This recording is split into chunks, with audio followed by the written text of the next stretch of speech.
My name is Jonathan Valentinetti, and this is my 2004 Torch Red Vert.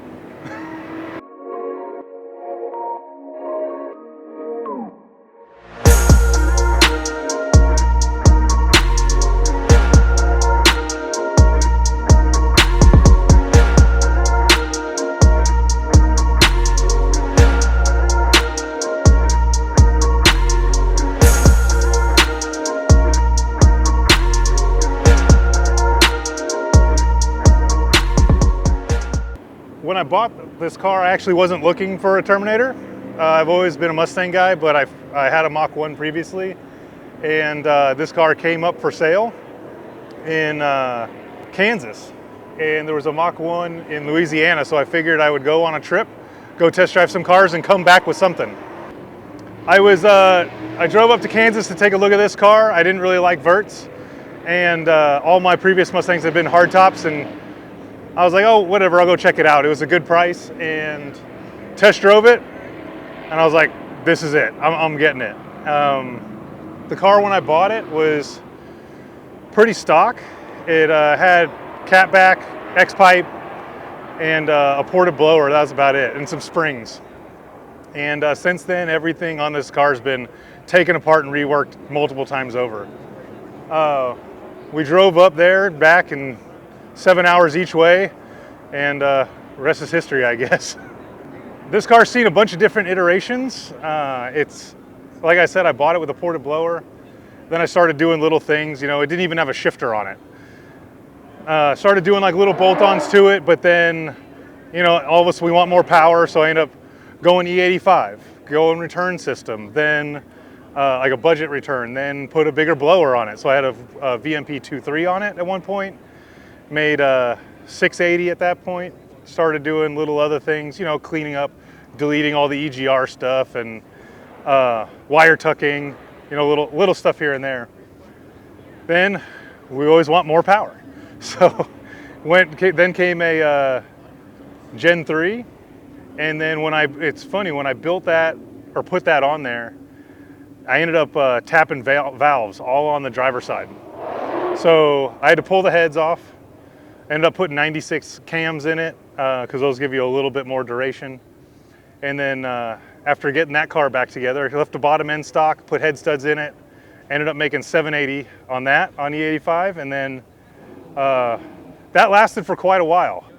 So at that point with the Gen 3 and making about 780, it lasted in that phase for a while. Started worrying about cooling because, you know, more boost means hotter temps, i.e. T2s.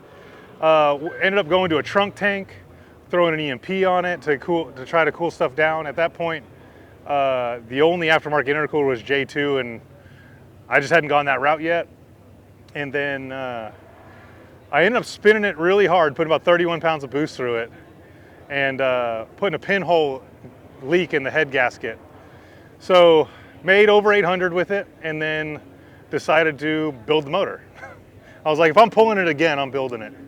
So as it sits now, it's a fully built motor. I've done everything myself in a garage, most of the time in a single car garage. Pulled it, it's got a Nemec block, 10.5-to-1 compression, diamond pistons, factory rods, just new bearings all around. It's pretty much an illuminator build. The heads aren't ported, but I have like the billet rear main, you know, all the Cobra Engineering timing chain stuff, and larger pins for the timing chains, everything you need to do in the built motor. Crowler stage 3 cams, BTR springs, just, you know, everything.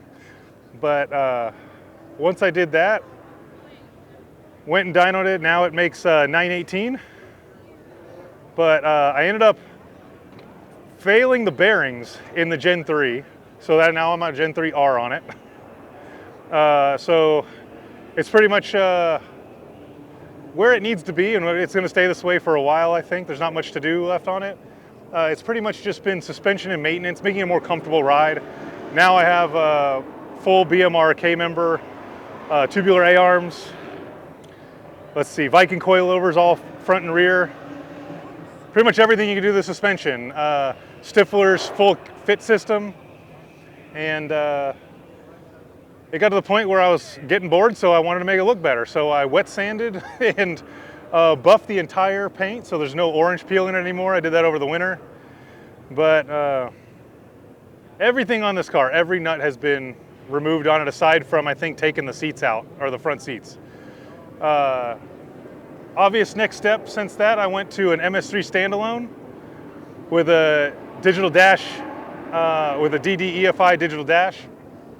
And it's really been cool because you learn all the aspects of tuning with that product. You know, you start doing everything yourself. I fully tuned this before, when it was tuned by 04 Sleeper on the factory ECU and an SVT. It made 914, and now I've tuned it completely myself, and it's on the standalone making 918. So, and it's still got little quirks to it. You're always learning and always perfecting it, but it's really cool with the digital dash and everything. It's definitely a worthwhile upgrade that I think is getting more popular with the Cobra guys. But yeah, I think that's about it. Exhaust-wise, it runs ARH 1 7/8 long tubes with the ARH 3-inch and a 3-inch Bassani catback. I had Dynamax race bullets in it, so you could really hear the cams and the chop at idle, but it was a little too loud, man. I can't stand it like the guys with the Tax. I put the Bassani on, I just think it's a good tone.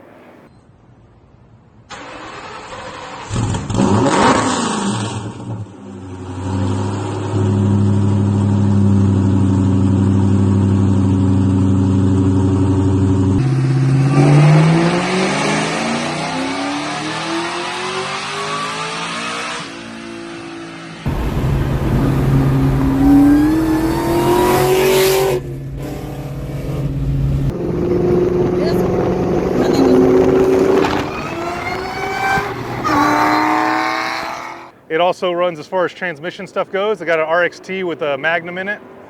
Factory drive shaft still, it fits. A lot of people and guys will talk that you can't make that work, but you just need a different tail shaft bushing and a different yoke, and good to go. Wheels that I'm running on the car are, I don't know how to say it, Adowins? I don't know. I've always been a fan of cheap wheels. I don't need to spend the big, I'm not a racer. I don't drag race, I don't competitive race. They look good and they were cheap, so they work good. Same thing, I got these Kaiser front tires that work great. They're well known in the drifting community, and then Falcons in the rear, but I think they look good. Whole car and wheel setup is all ceramic coated, keeps stuff looking good. And yeah, LEDs all around on the car. Sequentials in the rear.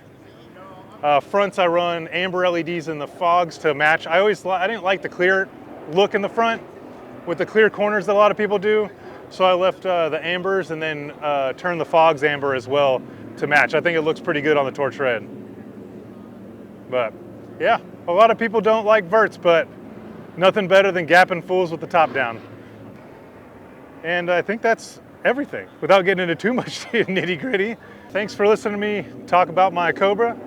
I'm T800 VRT on Instagram, and make sure to like and subscribe to Cobra Owners on YouTube and Instagram if you like this video.